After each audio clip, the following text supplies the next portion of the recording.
With the new Heist update coming out last week, we got a few new items to talk about, and in today's video I'm going to be focusing on the 3 weapons that dropped from here, and giving you my thoughts on how they work and what they do, and where they fit into PvM rotations. So the 3 new weapons we got are tier 90 weapons, and they all have a special attack, meaning we can throw them inside of an EoF to take advantage of their special attack while using best in slot weapons. For magic and range, we got a 2-hand weapon, a bow, and a staff, and for melee we got a dagger. Now the weapons on their own are kind of interesting for, say, a mid-game to slight end-game progression. They're kind of odd in their placement because I don't really understand them, but then again I don't think these weapons were ever intended to be used by someone kind of climbing through the ranks of weapons. I believe their intended use was to literally be thrown in EoFs and call it a day. Now the cost of these weapons seem to have gone down drastically on release. I paid 675-ish mil for the bow and about 600 for the staff. Then I went out of town for a few days and came back, and the dagger had gone from 1.7 to about 500 mil, and I believe these prices are still going down to this day. So that should be something to consider when looking at an upgrade path, as obviously the price is going to be different for quite a while as this content really kind of grows its roots and becomes part of the norm for thieving training. I'm not sure where the prices will stabilize, but for their power level, I'm even fine paying 500 mil a pop for them. That's also with the context of me being an endgame player, but I digress. And I guess we'll just start off with the magic EoF, the Ember Staff, and essentially this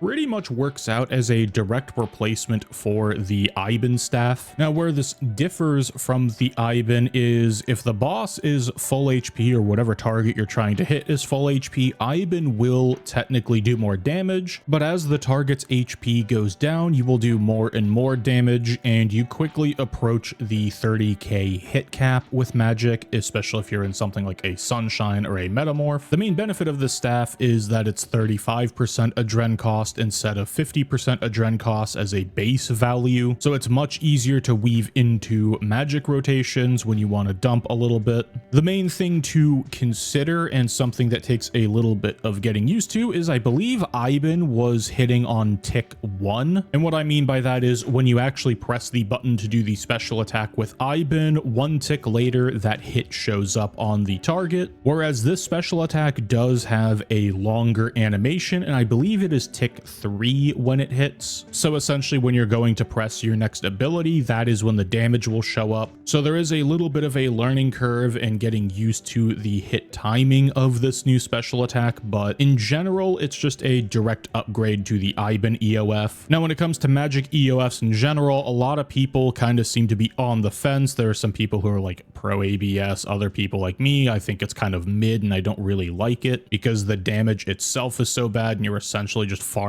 for crit chance. Whereas what's nice about this new Ember staff is even if it doesn't crit with the damage ramping on lower HP targets, you're still going to hit quite a bit better than say a non-crit Iban staff. So I think on average this staff is going to just be better than pretty much all of the above, and is definitely worthwhile to add into your magic EoF collection. I personally just replaced my Iban staff with this new Ember staff, and I didn't really change anything too much about my rotations. It was pretty much just a direct replacement. And speaking of direct replacement EOS, we'll go ahead and move on to the melee one, the Mercy Dagger. I'm not even going to attempt to enunciate that first name. I'm sure someone will try and explain it in the comments, but it's just not happening. And this dagger is a direct replacement for the Dragon Claws. Now the interesting thing about this dagger is it's the same adren cost, but it works out to where it is technically less damage than the maximum potential of D-Claws, and it sits there very consistently. Now how it does this is, in short, on its special attack, it effectively is guaranteeing a crit on the 3rd hit, because the last hit is a plus 50% chance to critical strike chance, and you're already sitting at a pretty high critical strike chance on a normal combat setup or a normal best in slot setup anyways.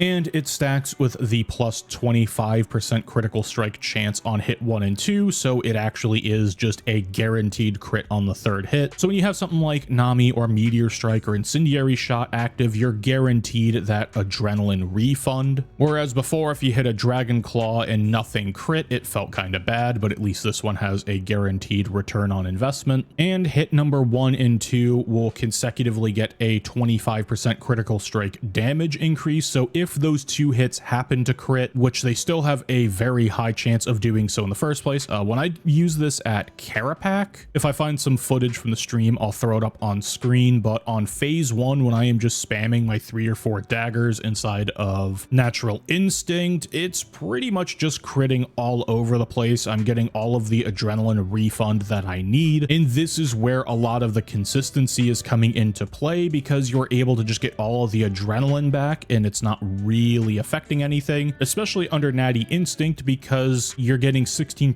adrenaline back instead of the base 8 because it doubles all adren gain, and the damage is still up there quite a bit. As you can see, the hits are very strong. They're all hitting like anywhere from what, 17Ks all the way up to 30K on the last hit. Now granted, this is Karapak, there's a lot of things like genocidal buff and everything else, but there was a pretty famous clip that Glotz did when he first bought it on release, where essentially he did a Vorkath flight skip by just killing Zamorgil with only spamming this new EoF. No easy K, no nothing else, just literally dagger spam. And I believe that is now the new method for doing the skip, is you only use easy K spec and the new EoF. So overall, this new dagger, definitely a direct upgrade for melee, and I would say it is highly worthwhile to bring. I have not had a chance to test it at too many other places, but I definitely am going to be using magic melee hybrid at a lot of places, and that is where I would notice the most benefit, because I'm always under crit buff and I'll definitely be including it in guides and whatnot. But overall, if you can afford another EoF, or you already have a Dragonclaw EoF, just go ahead and replace it and you will be off to the races. Now on to the last and honestly probably the least powerful new EoF spec we have is the Gloomfire Bow. And a lot of people had the presumption that this was just going to replace the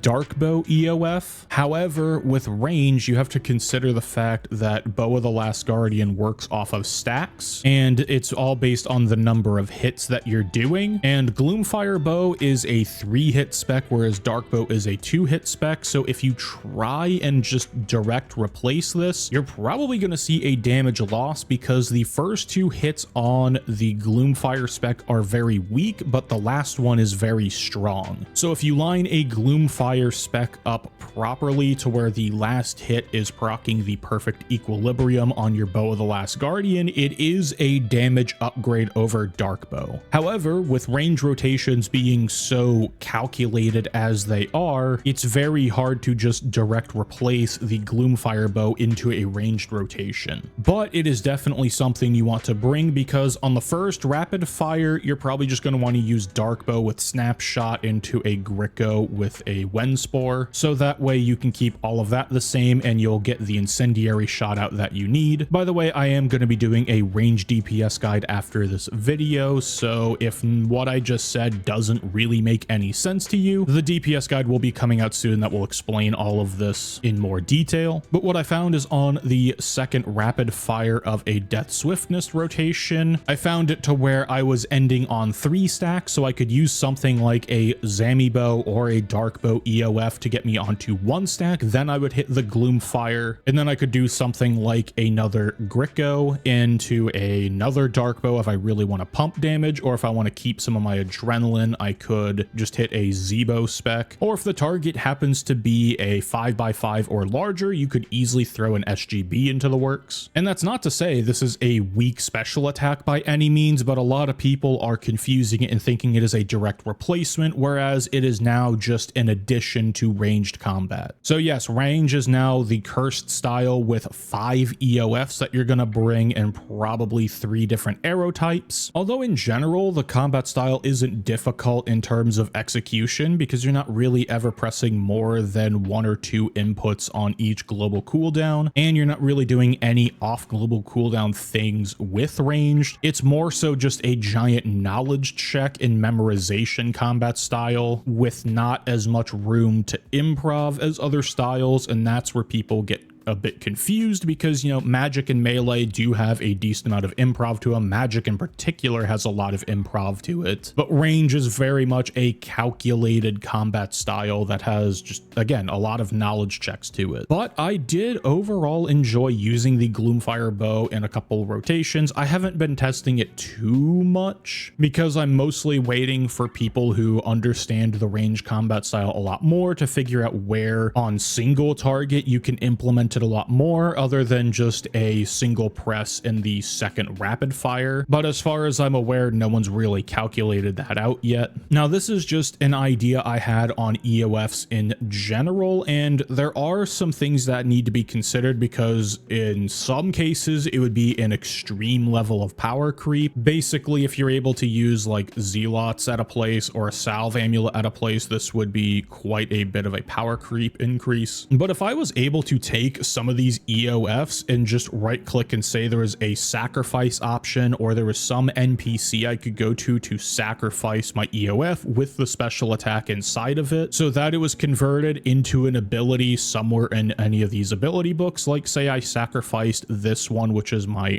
dagger EoF, and it just showed up in either the attack or the strength and was just treated as an ability from this point on. I 100% would go into my bank and sacrifice every single one of my EoFs, no questions asked, and have them all as abilities, because then it would free up an extra keybind slot, and then I have just extra ability space in general. I probably would clean up my ability bars a bit more and make room on main or secondary bars in order to have access to all of those special attacks. I think it'd be nice for cleaning up the keybind space. The problem with this is you're now getting a tier 100 ability with something like a salve amulet buff, or if you're able to use zealots on the prayer book, then you're getting that buff, so these specs would be stronger. But if there was some method to just convert these into an ability press, I would be more than happy with that, and I would do that immediately. But this is just an idea that I've had for a while and wanted to put it here in a video. I think I've mentioned it before in other videos, but I can't remember at this point, so I'm just putting it out there again. But yeah, these new special attacks are pretty cool. I've enjoyed them a lot so far. Some people might find them a bit pricey, but it is what it is. I've been enjoying it. They're pretty strong, definitely worthwhile on getting, and that's all I really have to say about that.